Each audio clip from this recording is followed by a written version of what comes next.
Hey, come here. It's time for a dad talk. So, if you've been struggling to stay consistent, that doesn't mean you're lazy. It means no one's taught you what discipline really is. Now, before you click off, discipline is not someone yelling at you. Discipline is actually how you take care of yourself. Discipline, in other words, is self respect. Every time you do what you say you were going to do, what you're doing is sending a message to yourself that you can trust you. And really, that changes everything.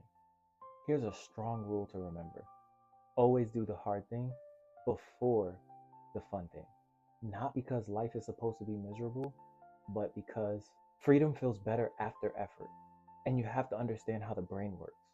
Let me break this down for you. See, your brain is programmed to go to the path of least resistance. It's like a survival mechanism. The issue with that is, as you probably already have experienced, fun without discipline usually always leads to regret. Discipline first leads to peace.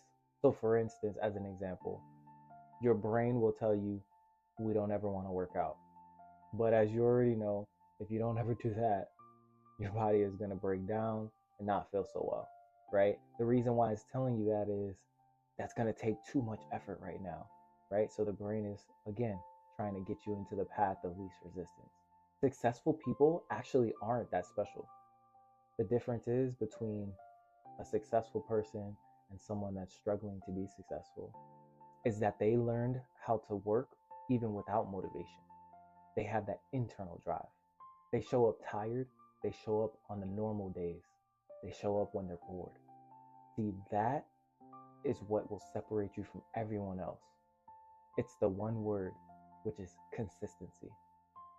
Now, consistency does not mean perfection. It means the same effort, even on the low energy days. See, motivation is a feeling, but discipline is a decision. See, if you only do things when you feel motivated, your life will just be this carousel of being stuck. But when discipline becomes who you are, your thoughts start catching up to your actions. See, something I want you to remember is temporary comfort that lasts for a moment, but something that you work for, it lasts for a lifetime. So something that I'm trying to make sure that you always avoid is becoming a habitual quitter, because quitting becomes a habit. So I need you to really lock in and listen to me here. Quitting will become a habit if you allow it. Every time you quit, what you're teaching yourself is promises don't matter. See, you would have experienced this a couple of times, and then now that you experience this, you think promises don't matter, so you don't keep your own promises to yourself. People let you down. People tell you they're going to be there. They don't show up. People say they got your back and they don't, right? Even us parents tell you one thing and then we let you down, right? At times. So this is what you have to avoid, as far as getting into this habit yourself. Don't let yourself quit things you start. Don't start anything you're going to quit, and don't quit anything you're going to start. I want you to finish when it's messy and finish even when it's hard. That's how confidence is built. And once you build that confidence, that's how you become unstoppable. Motivation or no motivation. I'm telling you this because I care about you. I'm telling you this because I want you to win. I want you to win even when no one's clapping for you. Every disciplined action you take is saying, I respect me and I respect my destiny. You don't need more hype. You don't need more motivation.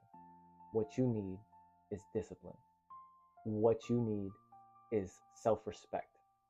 And that starts from discipline. Hebrews 12:11. No discipline is enjoyable while it's first happening. It's actually painful. But after, there will be a peaceful harvest of right living. As always, Dad's got you.